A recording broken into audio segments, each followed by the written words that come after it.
Olá, eu sou Wilton Silva, professor do Departamento de História da Unesp de Assis, responsável pela disciplina Métodos da Pesquisa Histórica. Trata-se aqui de uma videoaula sobre a introdução e os elementos pré-textuais de um projeto de pesquisa. Nós vamos utilizar para isso um capítulo de um livro bastante interessante do Zé Assunção de Barros, chamado O Projeto de Pesquisa em História. É fundamental perceber que o projeto de pesquisa, ou a pesquisa, na verdade, se desdobra como uma espécie de consequência de dedicação, de interesse por parte de um pesquisador, de um aluno, de um professor, em desvendar, não é, um panorama, um campo de conhecimento. Disse Noel Rosa: a minha terra dá banana e aipim, o meu trabalho é achar quem descasque por mim. O difícil, portanto, é que nós somos obrigados a fazer por nós mesmos tal trabalho. Ou seja, o trabalho de pesquisa ele é extremamente individualizado e, portanto, ele se coloca como um desafio e um interesse pessoal. Em relação a isso, vem a grande questão: qual que é a estrutura que deve ter um projeto de pesquisa? O projeto de pesquisa ele tem uma estrutura básica em relação a todos os trabalhos acadêmicos e uma estrutura particular que diz respeito às suas necessidades específicas. Por exemplo, em linhas gerais, um trabalho acadêmico é composto tanto por elementos pré-textuais, elementos textuais e elementos pós-textuais. Ou seja, aquilo que vem antes do texto, aquilo que é o texto e aquilo que vem posterior ao texto. Se nós pensarmos em uma tese de doutorado, por exemplo, que seria talvez um dos produtos acadêmicos mais completos, nós teríamos essa disposição vista no vídeo. Ou seja, eu tenho uma capa, uma folha de rosto, uma errata, uma folha de aprovação, uma dedicatória, o agradecimentos, epígrafe, resumo, abstract, lista de ilustrações, lista de tabelas, lista de abreviações e siglas, lista de símbolos e sumário, e esses seriam os elementos pré-textuais, aqueles que estão antes do texto. Seriam, portanto, anteriores ao próprio texto, e posteriormente ao texto se apresentariam as referências, a bibliografia, o glossário, o apêndice, o anexo, os índices e a capa.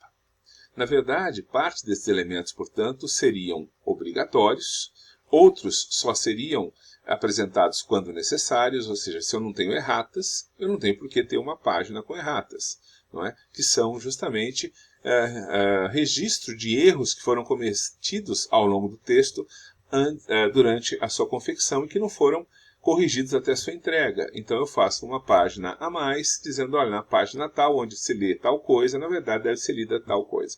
E assim por diante. Então, se isso não aconteceu, não tem sentido eu ter uma folha de errata. Basicamente, a estrutura dos trabalhos acadêmicos, elas obedecem certas tradições de cada área e também são normatizadas pelas normas da ABNT. De forma geral, existem elementos pré-textuais que antecedem o texto e pós-textuais que seguem-se a ele, com componentes obrigatórios em todos os casos, e somente alguns são opcionais. Nesse caso, você deve se ater, deve se preocupar somente com aquilo que é obrigatório, porque em caso de dúvida, você pode consultar as regras da ABNT e justamente ir em direção daquilo que seria opcional ou necessário apenas em condições muito particulares.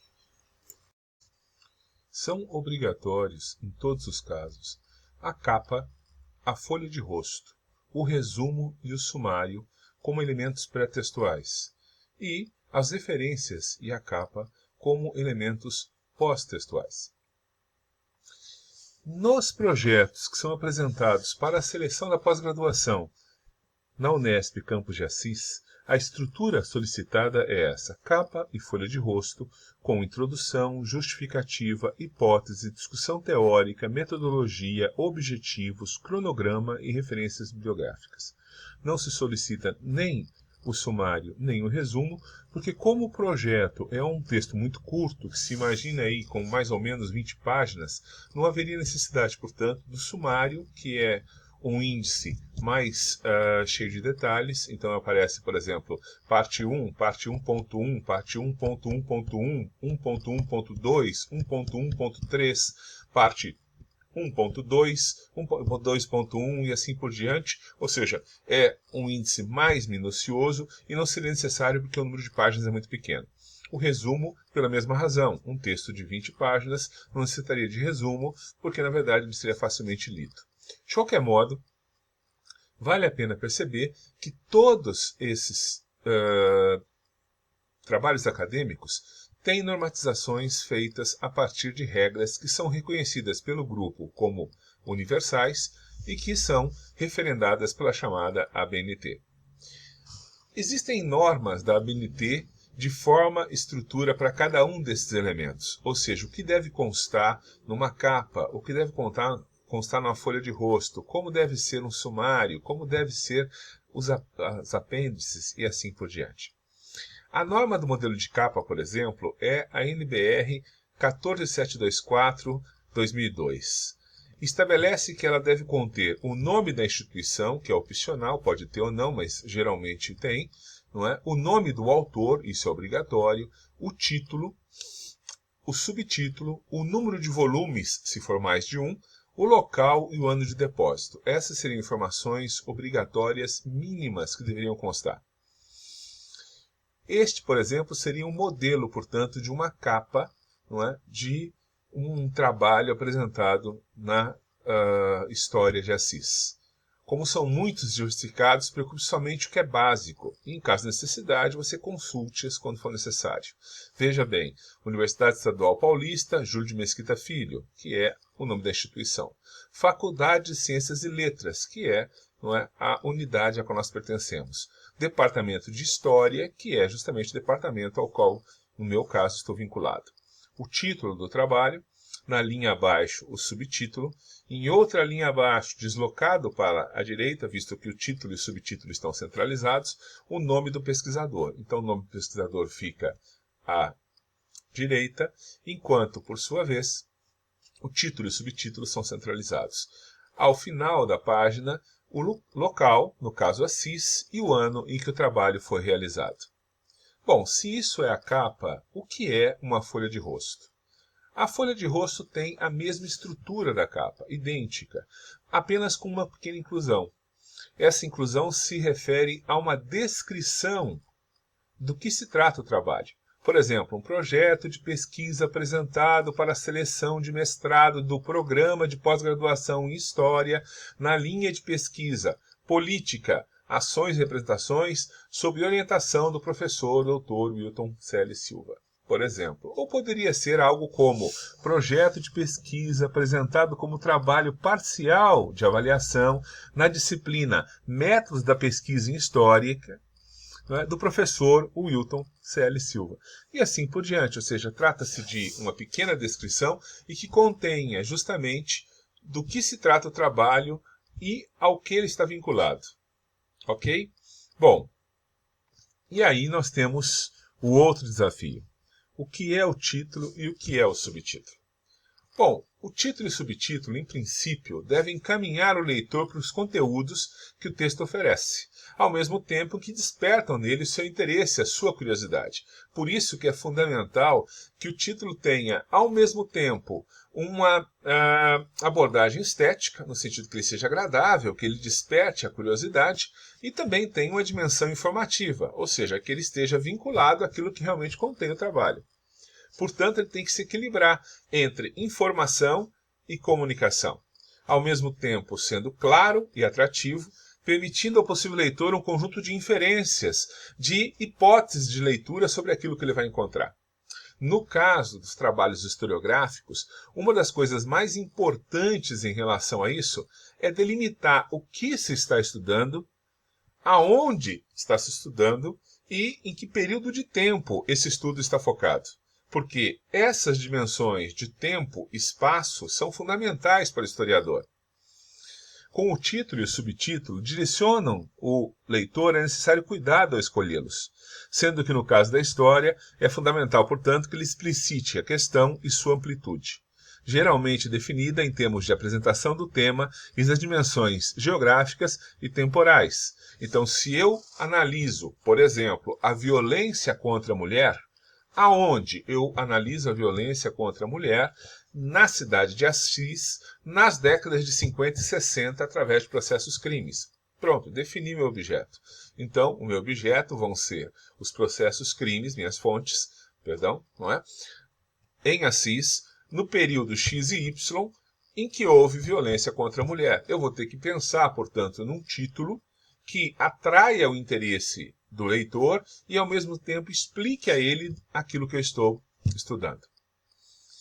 Nas ciências humanas, portanto, nós temos geralmente o título com a dimensão mais literária e o subtítulo com uma dimensão mais descritiva, ou seja, o título ele é mais panorâmico, ele é mais geral, enquanto, por sua vez, o subtítulo tende a ser mais pontual, mais específico. Vamos ver alguns exemplos.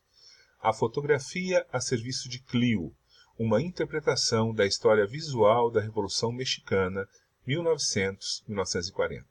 Com o título A Fotografia a Serviço de Clio, o autor tenta de alguma maneira seduzir, atrair o leitor para estabelecer uma relação entre a musa da história, Clio, e a fotografia. E através de qual objeto? O subtítulo, então, aponta isso. Uma interpretação da história visual da Revolução Mexicana, 1900-1940. Um outro exemplo. Um metódico à brasileira. História da historiografia de Afonso de Toné, 1911-1939. Um metódico à brasileira faz referência a que o historiador que é ali abordado fazia parte daquele grupo que nós chamamos popularmente de positivistas. Então, como que esse positivismo, em termos de história, vai aparecer no caso da historiografia brasileira? E para isso, o subtítulo indica, vai-se estudar a maneira como Afonso de Toné abordou a historiografia nas suas obras entre 1911 e 1939. Migração e mão de obra. Retirantes cearenses na economia cafeira do Centro-Sul, 1867-1901. Qual que é o grande tema? Qual que é o grande objeto de pesquisa? A relação entre migração e mão de obra. Como que isso foi feito? Basicamente, tentando identificar as dinâmicas dos retirantes cearenses na economia do café do Centro-Sul de São Paulo, no final do século XIX até o início do século XX.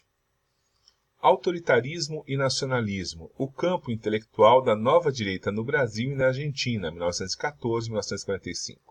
Então, o grande tema, o tema geral, é o governo autoritário e a dimensão nacionalista. Como que isso é estudado? Numa particularidade comparativa entre Brasil e Argentina, de 1914 a 1945. Eu vou, então, agora apontar alguns títulos que foram propostos por trabalhos de alunos dos anos anteriores e fazer breves comentários sobre como eles poderiam ser melhorados ou quais seriam alguns problemas que eles antecipavam. Vamos lá?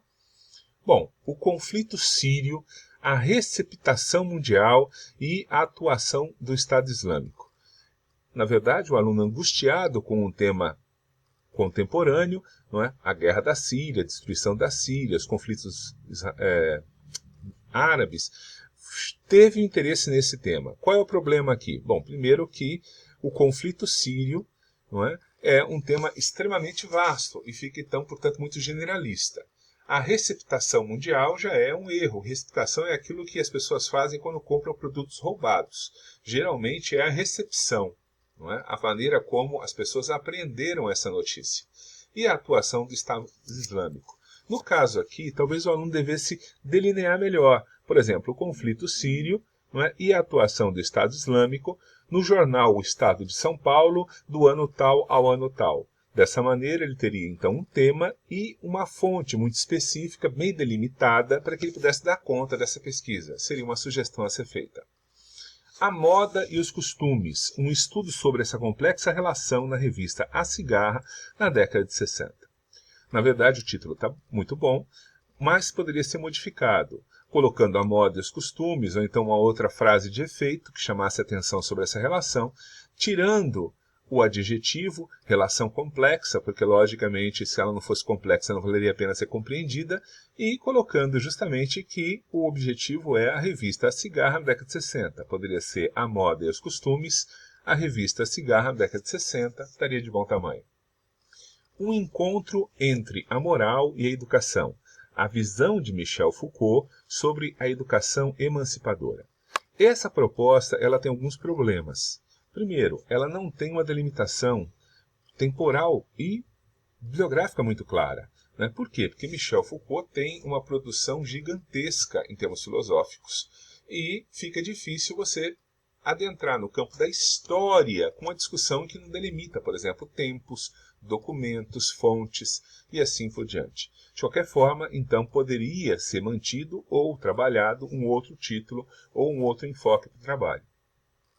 Autoridades militarizadas do novo governo, a construção da imagem no imaginário popular através da imprensa de massa da Revolução Cubana, fotografias do periódico Revolución, edições de janeiro e fevereiro de 1959. O título está correto, mas está muito longo. Seria necessário retrabalhá-lo, redefinindo essa ideia de que vão ser abordadas as fotografias de um jornal cubano, Revolución, nas edições de janeiro e fevereiro de 59, criando um título um pouco menor. Mas está indicando o que vai ser estudado e aonde vai ser estudado e em que período isso vai ser estudado, que são méritos que estão presentes nessa possibilidade, nessa ideia. História e natureza, um diálogo possível. Os impactos ambientais provocados pela produção sucroalcaleira na região de Araçatuba. Uma boa definição, um tema de história ambiental e que, na verdade, poderia ser melhor lapidado, delimitando de uma maneira mais clara quais foram as fontes e qual foi o período que está sendo abordado. A indústria sucroalcaleira no Brasil tem seu início em meados da década de 70, como parte de um projeto de formar no Brasil uma independência em termos de combustíveis em relação à crise do petróleo. Então, qual é esse impacto? De que período a período está sendo analisado? Desde 1975, por exemplo, até 2020? Ou, na verdade, um período onde isso foi mais intenso e hoje já está consolidado, etc. e tal. Isso deveria aparecer no título e é uma questão para o pesquisador pensar a respeito.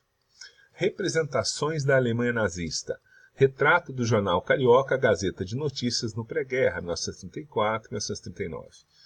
O objeto está delimitado, a chamada está bastante interessante, embora pudesse ser melhorada, talvez com uma coisa mais literária, uma referência, por exemplo, à questão do Reich, do nacionalismo, do poder da Alemanha, ou alguma das manchetes que foram utilizadas para caracterizar aquele período e aquele contexto, e aí, o jornal Carioca, Gazeta de Notícias no pré-guerra, período tal a tal, está de bom tamanho.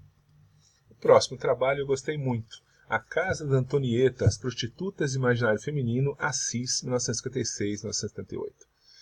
O objeto bastante interessante, bastante rico, e seria interessante perceber de que maneira o pesquisador pretendia trabalhar isso. Se com as notícias de jornal que falavam sobre a zona de prostituição e essa casa em particular, sobre os boletins de ocorrência, os processos crimes ali vividos, sobre a história oral de quem trabalhou ou frequentou isso e assim por diante. Isso não está muito claro ainda como que seria feito. Mas a pessoa delimitou um tema, delimitou um período, e poderia, portanto, desenvolver um projeto interessante a partir disso. Eu não sou cantor de sonhos. O retrato de grupos marginalizados na obra de Odair José na década de 70. Odair José foi um cantor popular daquele período que era caracterizado como cantor brega e que teve uma obra bastante ligada à ideia das classes subalternas, principalmente as chamadas empregadas domésticas. De qualquer forma, o pesquisador pretendia analisar a obra desse cantor e como que essa obra, de alguma forma, criava uma espécie de projeção, idealização ou discussão sobre as classes sociais marginalizadas. É um trabalho bastante interessante, poderia ser lapidado, delimitar melhor e assim por diante, mas a ideia vai num bom caminho. O trabalho seguinte junta a preocupação do pesquisador com a dimensão de gênero e os interesses pela ditadura militar. O que acontece na década de 80 ocorre o surgimento de muitas publicações de memórias de guerrilheiros, de algumas guerrilheiras, dessa experiência que foi a ditadura militar e a resistência ao golpe militar. A pesquisadora aqui, no caso, tinha interesse, portanto, na questão de gênero e na questão da ditadura militar e juntou essas duas coisas com essa proposta, guerrilheiras e biografia. a imagem da mulher militante nos ciclos de memória sobre a ditadura civil-militar brasileira.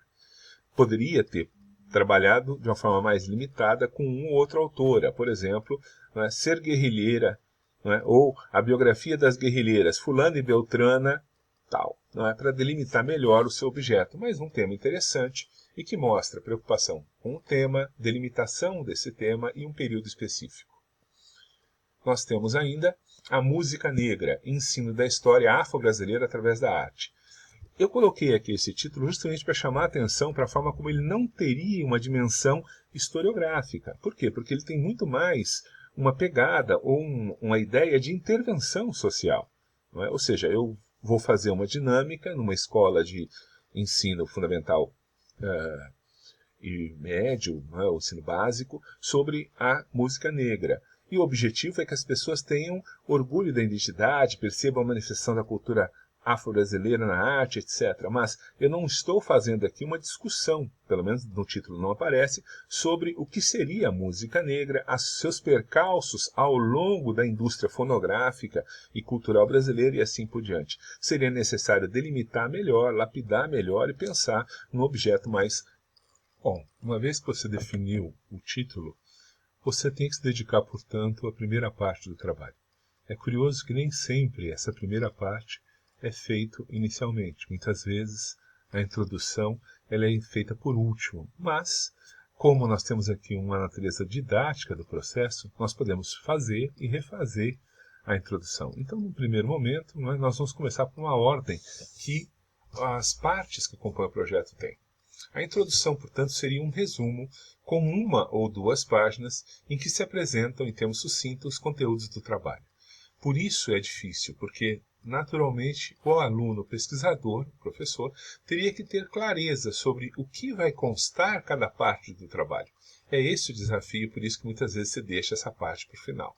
Como ela pode ser alterada ao longo do resto do curso, então é o primeiro momento, a primeira tentativa. E por que ela é importante? Bom, em primeiro lugar, porque ela apresenta um panorama. Ela é o momento em que se faz a promessa daquilo que será lido, daquilo que será abordado. Portanto, é necessário que haja uma certa visão de conjunto, uma visão de panorama, uma visão de objetivo e de trajetória do processo de pesquisa. Em segundo lugar, porque, logicamente, é ali que você, de alguma maneira, vai convencer o leitor a se penetrar no projeto, ou seja, a continuar indo às páginas seguintes, mostrando que vale a pena aquela pesquisa, que ela se justifica, que ela tem fundamento, que ela tem legitimidade e assim por diante. O que é importante perceber é que você deve evitar, não só no resumo, quando o seu trabalho tem resumo, mas também na introdução, a utilização da reprodução de partes de textos que estão em outros lugares do mesmo trabalho. Ou seja, é lógico que na introdução tem, por exemplo, uma discussão de por que se justifica tal pesquisa, mas você pode, de repente, recortar e colar um pedaço da justificativa, colocá-lo na introdução, mas você não pode manter igual, você tem que alterar, fazer um processo de paráfrase, as mesmas ideias, mas com outras palavras. Por quê? Porque é um texto curto, o projeto de pesquisa, com cerca de 20 páginas, e é necessário, portanto, que ele seja elegante, e fica deselegante alguém repetir as mesmas frases, os mesmos parágrafos, que fica algo pior do que, por exemplo, quando o professor dando aula fala não sei o que, né, não sei o que, né, não sei o que, né, e os alunos, de forma cruel, não só riem, mas passam a contar as vezes em que o professor se repete.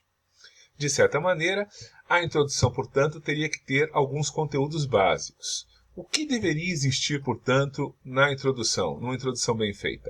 Em primeiro lugar, a delimitação do tema com recorte temático, temporal e espacial. Ou seja, eu vou estudar tal coisa em tal lugar, em tal período, através desses documentos. Então, essa informação, ela necessariamente deverá constar da introdução. O que mais? Justamente a identificação de quais os documentos e aonde eles se encontram. Eu vou pesquisar tal coisa com esses documentos e eles estão em tal lugar, disponibilizados de tal forma, eu tenho acesso assim, assim, assado, sou capaz de consultá-los dessa e dessa forma, mostrando, portanto, que você tem domínio sobre aquilo que você pretende trabalhar. O que mais deveria constar ali? embora não seja obrigatório, se você tiver interesse, cabe discutir na introdução as teorias que vão referenciar a sua análise, ou seja, o que você está utilizando como ferramenta para pensar, para entrar em contato com as suas fontes e com o seu tema. Por exemplo, se a minha pesquisa tem uma ligação muito forte com a dimensão de raça, eu tenho que definir quais são os conceitos que eu utilizo para pensar raça. Se de repente o conceito é outro, classe. Se de repente o conceito é outro, infância. Se de repente o conceito é outro, sexualidade e assim por diante, eu devo apontar quais seriam os pensadores ou quais seriam as ferramentas básicas que eu me utilizaria para pensar raça, classe, sexualidade e outros, né, conceitos que eu acharia fundamental para compreender aquele objeto. O que mais deveria ter na introdução? A forma como você vai trabalhar com isso, e que é chamado de metodologia. É curioso porque metodologia é um dos pontos em que os jovens pesquisadores, e não os não tão jovens também, sofrem muito. Por quê? Porque às vezes confundem a base teórica com a metodologia. Uma coisa é uma coisa, outra coisa é outra coisa. Metodologia é a descrição das operações que serão necessárias para se efetivar a pesquisa. Então, por exemplo, eu vou entrar em contato com certos documentos e vou separá-los a partir de certas palavras-chave. Eu vou utilizar um processo, por exemplo, de instrumentalização, no qual vai haver uma pasta com o nome tal, outra pasta com o nome tal, outra pasta com o nome tal, e eu vou distribuir os documentos ou partes desses documentos de acordo com os nomes dessas pastas. Isso é uma metodologia, é uma forma de trabalhar. Não é? Então, a metodologia é a descrição das operações concretas, práticas, que você terá que fazer para lidar com as suas fontes e, dessa forma, poder fazer a sua pesquisa. Se você não tem essa clareza ainda, a sua pesquisa ainda não está amadurecida e é necessário que você pense a respeito disso. E se você pensou a respeito disso, você é capaz de dizer por que vale a pena fazer essa pesquisa, o que nós chamamos de justificativa. Todas essas partes vão ser trabalhadas ao longo das nossas aulas, em que nós vamos falar com mais vagar e mais profundidade sobre, por exemplo, o que vai numa justificativa. Como montar uma metodologia, não é? Quais são os pontos que devem ter uma discussão sobre teoria e assim por diante. Mas, em linhas gerais, é esse panorama que está se apresentando. É curioso que o aluno tem que entender o que seria, na verdade, a primeira questão aqui, a delimitação de um tema, o recorte temático, temporal e espacial. Os jovens pesquisadores, principalmente, eles têm um certo encantamento por temas que são muito próximos, muito passionais a eles, e ao mesmo tempo, não é, do seu tempo, do seu momento, e de uma forma enciclopédica, de uma forma jornalística, muitas vezes. É necessário perceber que a pesquisa acadêmica é um processo de afunilamento, é um processo, na verdade, onde você vai se tornar um profundo conhecedor de algo que é mínimo, que é ínfimo, mas que, a partir das suas características, permitiria que você refletisse sobre o todo. Então eu não vou falar, por exemplo, sobre a violência contra a criança. Por quê? Porque existe uma diversidade enorme de crianças, vários tipos de violência, por exemplo. Mas eu vou estudar um caso específico, ou vou estudar um período específico, ou vou estudar um conjunto documental específico, a partir do qual eu sou capaz de mostrar a violência contra a criança e depois refletir sobre isso. E assim por diante. Então eu não vou falar sobre Deus e sua época, eu vou falar sobre um fato específico e circunscrito, e a partir daquilo que eu vejo e percebo nesse fato circunscrito, eu sou capaz de fazer depois elucubrações de caráter geral. Como assim? Vamos lá. Para escolher um tema, em primeiro lugar, é importante que você perceba quais são as suas motivações pessoais. Por que isso é importante para você? E, logicamente, isso não é só importante para você enquanto pessoa, mas para você enquanto parte de um grupo, de uma sociedade, de uma tradição intelectual, de uma herança e de um lugar no qual você se insere, não só em termos sociais, mas também em termos acadêmicos. E é necessário perceber isso, dando conta de que existem fatores que são individuais e fatores que são também coletivos. Né? Quais são esses fatores individuais? O seu interesse, a relevância que você atribui ao tema que você está cogitando estudar, a forma como para você seria possível trabalhar com isso e a originalidade dessa pesquisa na sua visão, o quanto vale a pena pesquisar sobre isso. De certa forma, esses pontos, interesse, relevância, viabilidade e originalidade, vão se manifestar na percepção que você tem do seu objeto. Por exemplo, de repente eu me interesso por certas questões e não me interesso por outras. Me interessa, por exemplo, vamos supor, o tema do alcoolismo, mas não me interessa, por exemplo, o tema da economia regional. Me interessa, por exemplo, a música popular brasileira, mas não me interessa, por exemplo, a música clássica. Então, de acordo com o meu perfil, com a minha formação, com a minha história, com as minhas curiosidades, eu vou ser levado nesta ou naquela direção. E aí eu posso perceber que talvez alguns assuntos para mim pareçam mais interessantes, mais relevantes, mais necessários, e outros pareçam menos necessários. Esse, inclusive, é um ponto importante a ser levantado, justamente para que eu não me torne um militante mais do que um pesquisador. Embora essas coisas não se excluam, é necessário perceber que a militância tem a ver com paixão, tem a ver com projeto, tem a ver com o desejo do futuro. Por sua vez, a pesquisa tem a ver com o passado e com o presente. E às vezes surgem tensões entre esses dois tempos, essas expectativas. Logicamente, a viabilidade diz respeito, por exemplo, à língua, ao acesso aos documentos, ao trânsito social no grupo que de repente vai ser pesquisado e assim por diante. E a originalidade no sentido de que eu tenho algo novo para dizer sobre isso ou eu vou repetir aquilo que todo mundo já sabe. Dizer, por exemplo, que o Brasil é um país racista é chovendo molhado, todo mundo sabe disso. A questão é como eu sou capaz de apontar as relações de racismo no Brasil e que seja de alguma forma particular, que tenha por acaso uma abordagem que ainda não foi feita ou que está sendo ampliada a partir do que já foi feito. Esse é um desafio e que tem a ver com as minhas características pessoais. E a dimensão contextual?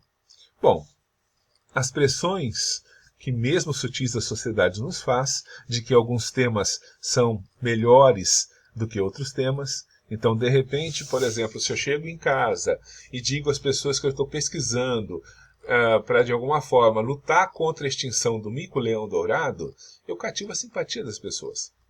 Se eu chego em casa e digo que eu estou pesquisando, por exemplo, os processos de pedofilia, as pessoas vão se perguntar, mas por que essa pessoa tem interesse em pedofílicos? Será que ele tem fantasias pedofílicas? Será que ele quer humanizar esses monstros? E assim por diante. Então, alguns assuntos são mais fáceis socialmente serem tratados e outros são mais difíceis. Ou alguns assuntos são mais legitimados em certas esferas, em certos níveis, em certos grupos, e outros são menos legitimados nessas mesmas esferas, nesses mesmos grupos. Da época que você faz parte e dos paradigmas que você representa, a forma como você vê o mundo, os valores que você tem, não é? A forma como você vê como necessário, não é? Reafirmar esses valores, a instituição na qual você está vinculado e a tradição intelectual que ela tem. Não adianta, por exemplo, de repente você ser brilhante, ter ideias brilhantes, mas a instituição que você pertence não tem uma tradição de pesquisa nessa linha e de repente você não consegue encontrar, não só não tem orientador, como você também não tem interlocutores. Vai ser um trabalho muito mais solitário, muito mais difícil e você vai render muito menos. Então é necessário pensar de que forma a sua pesquisa dialoga minimamente com a instituição e com os companheiros que você tem, assim como os orientadores. Por isso que são questões que dizem respeito não só a você, mas no contexto no qual você está inserido. Como definir, então, um recorte temático? Bom, isso é algo que reflete, na verdade, em primeiro lugar, as motivações pessoais, ou seja, por que aquele tema, para mim, é algo interessante, para mim parece ser importante. As motivações também sociais, ou seja, em qual período eu vivo, de qual sociedade eu faço parte, quais são as influências que eu recebo. E também não é, os aspectos interdisciplinares, ou seja, dentro de cada área, certos objetos são vistos como valiosos e, enquanto em outras áreas, eles seriam vistos como superficiais. Então, quem deseja ser historiador deve frisar certas dimensões, e quem deseja ser, por exemplo, pedagogo, deve frisar outras, não é, abordagens. Quem tem interesse nas áreas das ciências sociais, a mesma coisa. Um cientista político trabalha com o mesmo objeto de forma diferente com que o antropólogo trabalha, e assim por diante. Então, na verdade, a nossa pesquisa, ela reflete os interesses que nós temos, o mundo e o grupo no qual nós vivemos e, logicamente, não é, o tipo de herança intelectual a qual nós pertencemos. Para isso, é fundamental perceber dois tipos de dimensões importantes. A dimensão individual, na qual o meu interesse, a minha trajetória, faz com que eu perceba certos temas ou valorize certos temas, assim como atribua a esses temas uma certa relevância, uma certa urgência, da mesma forma como facilita a minha abordagem, o meu acesso a tais informações e, por outro lado, permite talvez que eu contribua de forma original. Além dessas questões que são individuais, que são pessoais, que são minhas, existe a própria dimensão contextual. Em que sentido? Que, na verdade, não é, eu sofro pressões da sociedade na qual me insiro, do mundo do qual faço parte, da época e da instituição a qual estou vinculado. Ou seja, às vezes eu tenho interesses, por exemplo, que na minha instituição ou na minha no meu grupo não são vistos como urgentes ou não obtêm respaldo. Então, por exemplo, suponhamos que eu esteja no curso de História da Unesp de Assis e tenha interesse por etnomúsica, por exemplo. Nós não temos nenhum professor que trabalha com etnomúsica. Vai ser muito difícil, portanto, que eu desenvolva pesquisas sobre essa temática. Então, de alguma forma, eu vou me sentir mais confortável, eu vou ter maior apoio, eu vou ter mais oportunidades se eu me movimentar dentro daquele universo que faz parte da qual a minha instituição está ligada. Por outro lado, o que acontece, não é, quando eu escolho um tema? Então, em primeiro lugar, é necessário perceber como não fazer a chamada herança maldita ou a linha de produção do orientador. O pesquisador, o jovem pesquisador, o aluno, deve tomar o cuidado de não ficar refazendo somente aquilo que o seu orientador já fez. De repente, ele deve usar o orientador e a instituição como ponto de partida e não como ponto de chegada. E também romper um pouco com essa dimensão fisiológica, no sentido de estabelecer uma relação de comensalismo. Eu procuro tal orientador porque eu acho que de repente vai ser mais fácil, como na verdade eu devo procurar tal orientador porque eu acho que ele vai me levar a lugares mais interessantes ou vai me oferecer oportunidades mais enriquecedoras. Então, é necessário ponderar essas duas dimensões. Não se inserir numa linha de produção e fazer, de certa forma, um tipo de carimbo no qual eu reproduzo aquilo que o meu orientador está fazendo e, ao mesmo tempo, ponderar se realmente aquela orientação soma ou não no meu projeto, no meu currículo, nas minhas ambições, nos meus interesses. Em segundo lugar, de que forma que o tema a qual me dedico tem uma dimensão macro e tem uma dimensão micro. Então, por exemplo, se de repente eu descubro que em Palmital, uma cidade próxima a Assis, existe um grupo já tradicional de congada, eu posso estudar essa manifestação cultural, a congada, tanto pela sua dimensão macro, ou seja, na verdade é uma herança de natureza, não é, africana, que se manifesta na cultura popular, e isso deve ser levado em consideração, como também a sua dimensão micro, naquela sociedade, daqueles indivíduos que ali vivem e assim por diante. Assim como me preocupar em estabelecer, não é, relações de intertextualidade, ou seja, de que maneira aquilo dialoga com outras tradições locais e de que maneira outras referências podem ser utilizadas para analisar aquele mesmo fenômeno. Também chama atenção o ponto da chamada viabilidade. Não adianta eu querer estudar uma coisa para a qual eu não tenho acesso às fontes, documentos e informações.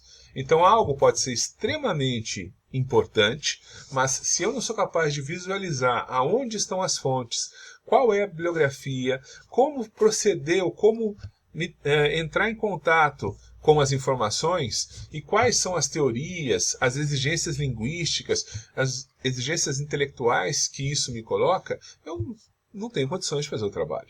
Então, por exemplo, não adianta eu querer estudar, não é, textos bíblicos que foram escritos em aramaico se eu não domino o aramaico. Não adianta, não é, eu querer estudar, por exemplo, documentos que são reservados, que não têm acesso público. Não adianta eu querer acessar documentação e fontes que estão distantes fisicamente de mim e que eu não tenho como acessá-las, por exemplo, de maneira virtual. Então, cabe a mim ponderar de que forma que é viável ou não é viável aquilo que eu estou me propondo. Não é? Outro aspecto é a própria delimitação, ou seja, não tentar fazer Deus e sua época, tudo, não é? Ou aquela coisa depois de mim o dilúvio, eu vou falar tudo que existe a respeito disso. Não adianta você, por exemplo, propor algo que você não é capaz de dar conta. Por exemplo, discutir o impacto ou a história da Microsoft no mundo. Meu amigo, a Microsoft tem uma empresa gigantesca, imensidão de documentações, N discussões sobre como isso influenciou a cultura e a sociedade no tempo presente, etc. E tal. Eu estou me propondo uma coisa muito longa, muito ampla. Eu tenho que delimitar. Por exemplo, de que maneira, não é, a utilização da tecnologia foi impactada no campo da historiografia pelos programas que a Microsoft disponibilizou, ou por um deles em específico. Suponhando, por exemplo, a manutenção ou alteração de documentos de natureza virtual. Essa é uma discussão enorme. E se você vai se lançar, você tem que dominar, por exemplo, conhecimentos de informática, você tem que delimitar qual programa você vai trabalhar, com qual versão de qual ano e assim por diante. Então, são questões que o pesquisador tem que ponderar. Finalmente, a questão da originalidade. Se aquele trabalho realmente acrescenta algo. Né? Praticamente não existe assunto ao tema original. Mas existem abordagens que são originais ou pelas suas fontes, ou pelas hipóteses, ou pelos métodos e teorias. Então, por exemplo, afirmar, vamos supor, que Lima Barreto foi um escritor que se manteve periférico porque era negro, porque era pobre, porque era doente. Você não está acrescentando nada que já não foi feito anteriormente. O que você se propõe a acrescentar se você quer discutir o Lima Barreto? Ou o que você pretende ler a respeito de Lima Barreto, que ainda não é suficientemente conhecido, pode ser abordado de uma outra forma e assim por diante. Então, a questão é justamente isso. Buscar algo que seja seu, e somente seu, dentro do campo da pesquisa. É um grande desafio. Um grande historiador do século XIX disse certa vez que toda história é contemporânea.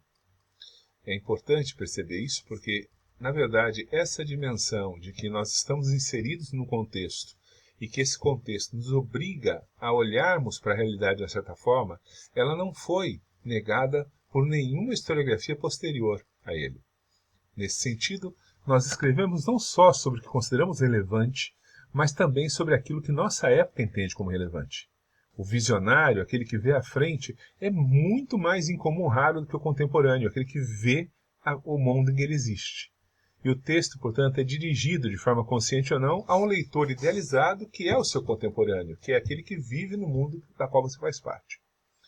Na historiografia brasileira, nas ciências humanas brasileiras, por exemplo, casos como a Gilda de Mello e Souza, que escreveu, né, na primeira metade do século XX, um trabalho sobre a moda e o comportamento, foi algo fora da curva, porque justamente Gilda de Mello e Souza, que se tornou professora da USP, escreveu um trabalho numa sociedade na qual o tema da moda e do costume era visto como algo totalmente irrelevante e, portanto, faltou a ela interlocutores. Ela estava à frente do seu tempo. Décadas depois, a historiografia e as ciências sociais vão perceber a moda como objeto de consumo e como manifestação cultural. Então, isso é muito raro acontecer. E é, logicamente, um ônus que se paga em relação a isso. Os temas, de algum modo, eles permanecem certo tempo e são, como tudo aquilo que é histórico, algo que se altera com o tempo. Nesse aspecto, então, eles mudam, eles desaparecem, eles voltam, eles ganham força, eles perdem força, eles têm desdobramentos inesperados. E aí, não é, a economia, a política, a questão de gênero, a questão de sexualidade, o enfoque biográfico, as questões demográficas, e assim por diante, elas vão ter períodos de maior legitimidade, menor legitimidade, mas isso não quer dizer que não sejam assuntos interessantes. A grande questão é descobrir aquilo que é capaz de despertar o seu interesse e tornar isso interessante a outras pessoas também. O aluno, muitas vezes, fica circunscrito, fica preso dentro daquilo que são seus referenciais mais imediatos. Então, eu quero estudar música, por exemplo, eu quero estudar um cara que eu já conheço. Eu não quero descobrir alguém que teve uma obra que vale a pena ser visitada. Eu quero estudar, por exemplo, relações de gênero, eu quero estudar aquelas que já estão sendo estudadas e da forma que estão sendo estudadas. A curiosidade, né, o desejo de repente, perceber o inusitado, o periférico, o invisível, realmente invisível, ou aquilo que foi, de alguma maneira, recoberto pelo tempo, falta muitas vezes no jovem pesquisador. E ele deve, portanto, exercitar a sua curiosidade para isso. E como definir, portanto, um tema? Bom, é fundamental que o jovem pesquisador perceba que o seu tema ele tem uma série de universos que gravitam ao seu redor. Então, por exemplo, o campo de interesse, que é a grande área. Depois, dentro desse campo de interesse, aquilo que seria um assunto. Do assunto surge um tema. Do tema surge um recorte.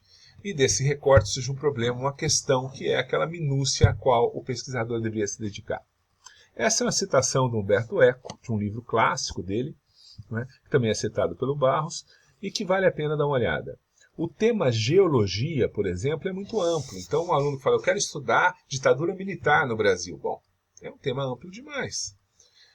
No entanto, vulcanologia, que é uma das disciplinas de geologia, eu estou reduzindo a área. Então, eu não quero estudar só a ditadura militar. Eu quero estudar, por exemplo, o processo de censura. Bom, mesmo assim, continua sendo grande. Não é? Os vulcões no México podem ser tratados de um exercício bom, porém um tanto superficial. É necessário afunilar mais ainda. Então eu não quero só censura, eu quero censura no teatro.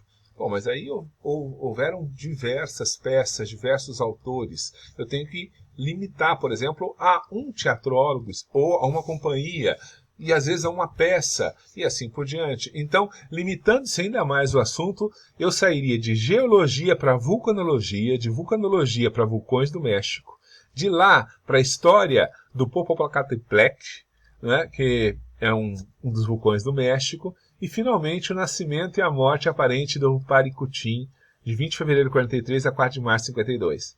Eu reduzi meu tema a uma especificidade que é passível de ser estudada com a documentação, com as minhas habilidades, com os acessos, com o tempo que eu disponho e assim por diante. Esse exercício ele pode ser feito de várias maneiras. Vamos dar um exemplo. Suponhamos que eu gosto de História da América, mas a História da América tem mais de 500 anos.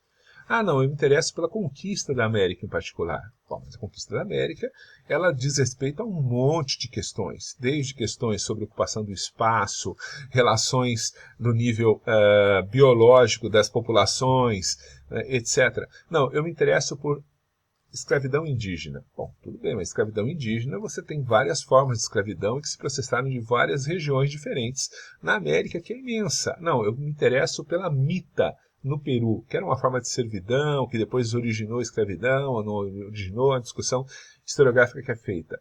E então, como você quer trabalhar a mita no Peru? Eu vou trabalhar o trabalho indígena nas minas de Potosí entre 1570 e 1620. Ótimo, como? Eu tenho registros que estão disponíveis na internet e que eu posso acessar tais documentos que falam sobre como que os indígenas eram levados a trabalhar nessas minas, quanto eles produziam, etc, etc, etc. E, portanto, eu vou analisar isso. Bom, você escolheu e conseguiu sair do nível macro para o nível micro. Mas suponhamos que eu tenho interesse por história das religiões. E aí, história das religiões engloba, não é, milhares de anos. O que te interessa em religiões? Ah, eu gosto de protestantismo. Bom, protestantismo também é um monte de coisa. Anglicanismo, calvinismo, são seitas. Enfim, tem N abordagens possíveis. Ah, não, me interessa a igreja presbiteriana no Brasil. Bom, a igreja presbiteriana no Brasil tem mais de 100 anos. O que te interessa em particular na igreja presbiteriana? Ah, não, eu sei que durante a transição monarquia e república vieram para o Brasil certos missionários. né? E esses missionários, essa documentação está disponibilizada inclusive na sede da Igreja Presbiteriana dos Estados Unidos. Então eu vou trabalhar com os missionários presbiterianos que vieram para a Bahia e ali fizeram a sua missão de evangelização entre 1870 e 1900. Você tem acesso aos documentos? Tenho. Existem documentos publicados nos Estados Unidos disponibilizados na internet. Eu leio em inglês. Também existem publicações da própria Igreja Presbiteriana. Existe uma crítica em relação a esses documentos, etc, etc, etc. Enfim, é viável fazer isso. Bom, mas vamos supor que me interesse por história política. O que em história política? Eu particularmente gosto de história do direito. Bom, tudo bem, mas história do direito tem a ver desde criação de códigos, polêmicas linguísticas, a forma como as leis foram ou não aprovadas. Eu tenho especial interesse pela OAB e sua participação política. Bom, a OAB foi uma instituição super importante, atuou em vários momentos da história brasileira. Eu quero trabalhar com a OAB e a ditadura militar. Bom, e como você quer fazer isso? Bom, eu descobri que a OAB tem um jornal chamado Jornal do Advogado, da OAB de São Paulo. E que, durante a ditadura militar, de 74 a 85, nesse período específico, que houve o processo de abertura, esse jornal publicou uma série de editoriais. Eu vou analisar os editoriais desses jornais. Eles estão disponibilizados na biblioteca tal, entendeu? Eu tenho que definir qual é o meu interesse e vir afunilando, até chegar a uma questão, a um problema, que eu tenha fontes e tenha capacidade de lidar com ele. Suponha-se que me interesse, por exemplo, a história econômica. Me interessa a história econômica do Brasil. Bom, mas aí, meu amigo, são 500, 600 anos de história, você vai ter que lidar, não é? Definindo melhor isso. Não, eu quero trabalhar com economia regional. Bom, tudo bem, economia regional tem a ver com pecuária, tem a ver com extrativismo, tem a ver com mineração, são vários séculos distintos. O que te interessa em particular? Não, eu tenho interesse particular pela industrialização. Bom, industrialização, você tem alguns eixos e algumas regiões. No meu caso, eu tenho acesso a documentos e informações sobre o interior de São Paulo. Bom, tudo bem. E o interior de São Paulo são 530 municípios. Qual região em particular? Não, eu conheço o pessoal de Marília, tenho acesso a documentos daquela região e eu quero trabalhar, então, do café à industrialização no Oeste Paulista, o caso de Marília. Como que uma cidade que foi uma das principais produtoras brasileiras de café, de repente, fez a sua transição no caminho da industrialização entre 1930 e 1970. Eu conheço o pessoal da Associação Comercial Industrial de Marília, eu visitei um museu, já consegui identificar documentos do grupo de produção agrícola da região, fui até a Secretaria Agrícola do Estado de São Paulo, peguei documentos no Arquivo do Estado de São Paulo, enfim, eu tenho uma massa documental e questões a pensar sobre isso. Eu poderia trabalhar com isso. Ótimo, vamos adiante, vamos ver quanto você poderia trabalhar e assim por diante. Não, eu tenho interesse em história cultural. História cultural é muito legal.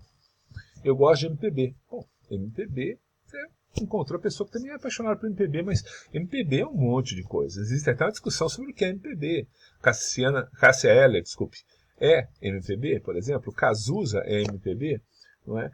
Dalva de Oliveira, não é MPB, Noel Rosa é MPB, enfim, quando começa MPB e o que significaria MPB? Essa é uma discussão enorme. Mas eu me interesso por uma questão em particular. Qual? O racismo. A questão de raça dentro da música popular brasileira é algo que me desenvolve a curiosidade. Isso é interessante, porque existem questões que vêm desde a forma como a negritude é afirmada no início da música popular brasileira, até como que alguns cantores têm maior ou menor visibilidade pela sua negritude. Eu me interesso pela identidade negra e indústria fonográfica. Bom, muito legal, mas isso também é uma coisa muito ampla. O que isso te chama a atenção? Eu vou trabalhar com as músicas do Jorge Benjor, de 63 a 2007, e que ele fala sobre ser negro. Excelente objeto. Você vai poder baixar todos os discos na internet, as letras já estão disponíveis, basta você ouvi-los, lê-las e separá-las e depois discutir o que ele está dizendo. E depois, com uma pesquisa mais aprofundada, procurar os críticos, ver as relações e assim por diante. Tem tudo para ficar um trabalho muito bonito. Suponhamos então que eu queira não história da música, mas história intelectual. Por exemplo, a imprensa. Bom, a imprensa tem um período enorme no Brasil. Me interesso pela ditadura militar. Bom, tudo bem, mas também tem muitos temas. Colunismo político. O que as colunas políticas falavam no período da ditadura militar? E houve a coluna do Castelo, do Jornal do Brasil, e eu vou analisar o que ele publicou entre 74 e 85 para ver o que aparecia por lá. É um bom objeto, está disponibilizado na internet, você vai ter que ter paciência de ler, selecionar, classificar e juntar aquilo que chama a tua atenção. É dessa forma, portanto, que você faz, não é? Pesquisa. Define o seu objeto, o acesso que você teria a fontes, o tipo de recorte que você vai fazer e segue adiante. Assim, eu deixo aos interessados uma tarefa para que eles me entreguem, né, como parte dessa aula que está sendo feita aqui. Essa tarefa é muito simples e é composta de 3 atividades, que são as seguintes. Em primeiro lugar, você vai definir um tema que você considere interessante e pesquisável. O que te interessa e como você poderia fazer isso. A partir do momento que você definir o que te interessa e como você poderia fazer isso, a partir de quais documentos, aonde eles estão e etc., existem N possibilidades, você vai ter que criar um título e um subtítulo do seu projeto, mostrando que você foi capaz de perceber aquilo que seria a sua pesquisa. Depois de fazer isso, você então vai escrever um texto de cerca de 2 páginas explicando com 1 ou 2 parágrafos os seguintes itens. A delimitação do tema, do recorte temático, temporal e espacial. O que você vai pesquisar, aonde, a partir do que, não é? E tentando, logicamente, identificar as fontes, quais os documentos, onde estão essas coisas, como é que você sabe, como é que você vai entrar em contato, o que você pretende utilizar como teoria, ou se você não tiver essa definição ainda, você pode deixar sem, descrever a metodologia, como você imagina trabalhar com essas coisas, e, logicamente, por que vale a pena pesquisar sobre isso. Por que isso, na verdade, é algo que merece a sua dedicação e você não está chovendo no molhado e está colaborando para que a história dê um passinho para frente. Basicamente, esse desafio são essas atividades que você deve fazer para a próxima aula. Agradeço a paciência de vocês e sejam bem-vindos ao mundo da pesquisa. Abraço. Tchau, tchau.